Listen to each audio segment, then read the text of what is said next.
May we have some order, Mr. President? Senate will be in order. Thank you. I ask unanimous consent that the Senate's in a quorum call. I ask unanimous consent the quorum be dispensed with. Without objection. Mr. President, I ask unanimous consent that the Senate proceed to the consideration of Senate Res. 584 as under the previous order, and that I be permitted to speak briefly about it. Is there objection? Without objection. Under the previous order, the Senate will resume legislative session to consider the following resolution, which the clerk will report. Senate Resolution 584, expressing the sense of the Senate against the making available of current and former diplomats, officials, and members of the armed forces of the United States for questioning by the government of Vladimir Putin.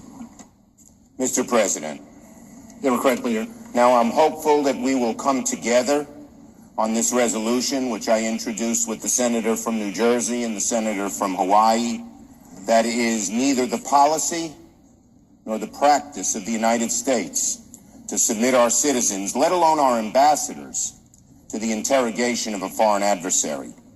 Let this resolution be a warning to the administration that Congress will not allow this to happen. I call on President Trump to say once and for all, not through his spokespeople, that the lopsided, disgraceful trade he called an incredible offer is now off the table. There should be no equivocation on the matter. And one more point, Mr. President. May we have order, Mr. President? Senate will be in order. I am so disappointed in the failure of the resolutions earlier today. We had a real chance for bipartisanship. The resolutions were modest and mild, and they were just resolutions. But we couldn't even come to agreement on those.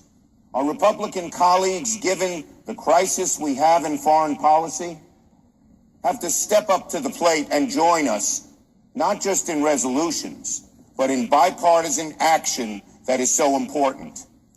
I was told that one of the reasons that the resolution was objected to was because they didn't even want us to get the notes, let alone hear from the translator of this 2-hour mysterious meeting where nobody seems to know what has happened. The American people should know what has happened. The Senate should know what has happened. Our leaders in the State Department and Defense Department should know what happened. And our colleagues on the other side of the aisle seem to be too afraid to let us bring that up. That is so wrong for the security of America. I am hopeful.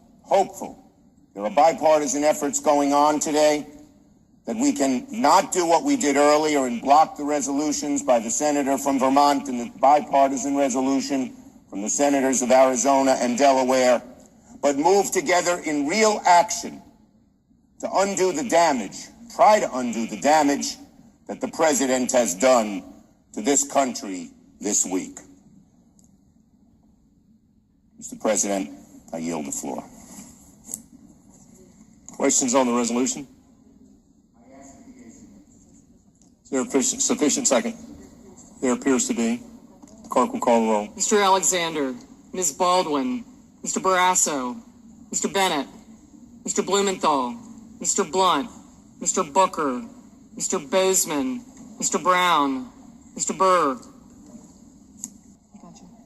Thank you, sir.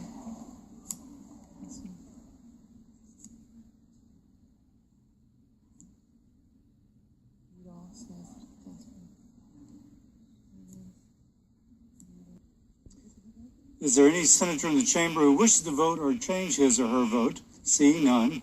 The yeas are 98, the nays are 0. The resolution is agreed to.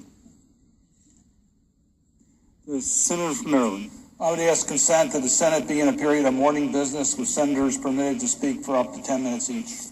Without objection.